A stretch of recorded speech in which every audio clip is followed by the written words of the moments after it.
কলকাতা। স্থানীয় সংবাদ পড়ছি প্রিয়া বিশ্বকর্মা। হাওড়ার গোলাবাড়ি থানার পিলখানায় দুষ্কৃতীদের গুলিতে প্রমোটার শৌফিক খান ওরফে সাফিকুলের মৃত্যুর ঘটনায় অন্যতম মূল অভিযুক্ত হারুন খান ঘনিষ্ঠ 3 জনকে গ্রেপ্তার করেছে পুলিশ।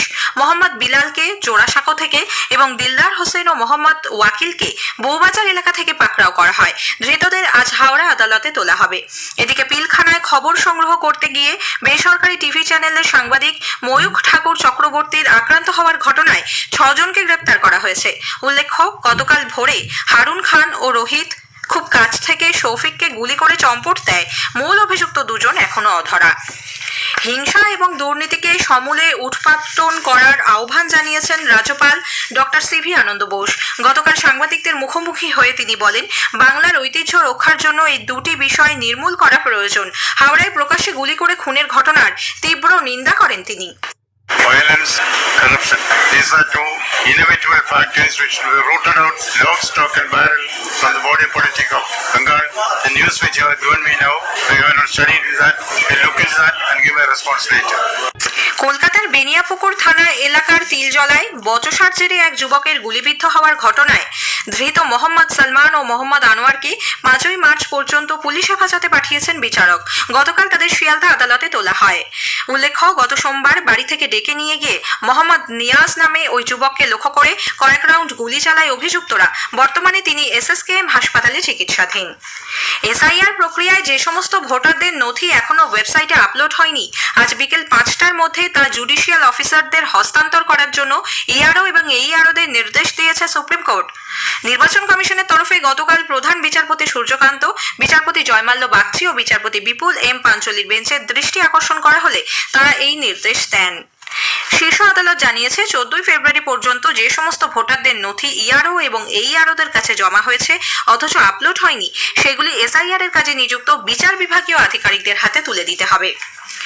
সুপ্রিম কোর্টের নির্দেশে পশ্চিমবঙ্গে SIR প্রক্রিয়ায় নিযুক্ত বিচারকদের কাজের অগ্রগতি পর্যালোচনা করতে কলকাতা হাইকোর্টে প্রধান বিচারপতি সুজয় পাল আজ ফের এক দফা বৈঠকে বসছেন। দুপুর 1:30টায় নির্ধারিত ওই বৈঠকে মুখ্য নির্বাচনী আধিকারিক মনোজ কুমার আগরওয়াল, রাজ্যের মুখ্য সচিব নন্দিনী চক্রবর্তী, স্বরাষ্ট্র সচিব জগদীশ প্রসাদ মিনা, রাজ্য পুলিশের ভারপ্রাপ্ত DG পীযূষ পান্ডে, কলকাতার পুলিশ কমিশনার সুপ্রতিম সরকার এবং নির্বাচন কমিশনের প্রতিনিধিরা উপস্থিত থাকবেন।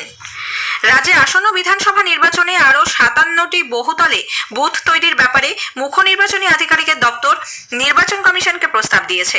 এর মধ্যে উত্তর 24 পরগনায় 16টি, দক্ষিণ 24 পরগনায় 25, দক্ষিণ কলকাতায় 1, উত্তর কলকাতায় 5, হাওড়ায় 4, হুগলি এবং পূর্ব বর্ধমানে 3টি করে বুথ তৈরির প্রস্তাব দেওয়া হয়েছে।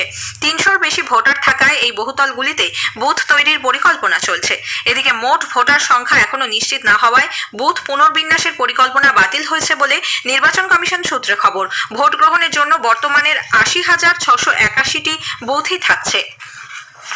বিধানসভা নির্বাচনের প্রাক্কালে গতকাল রাজ্য পুলিশে ফের এক দফা রদবদল করা হয়েছে।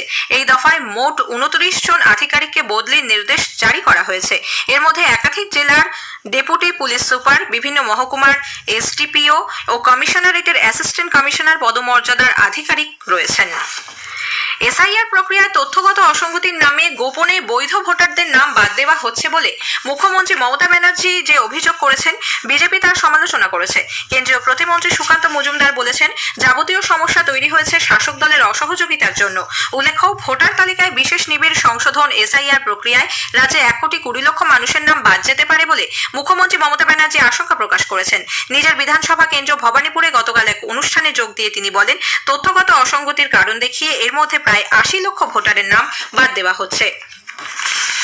কাঁচা পাটের ন্যূনতম সহায়ক মূল্য বৃদ্ধির জন্য কেন্দ্রীয় প্রতিমন্ত্রী সুকান্ত মজুমদার প্রধানমন্ত্রী নরেন্দ্র মোদীকে কৃতজ্ঞতা জানিয়েছেন।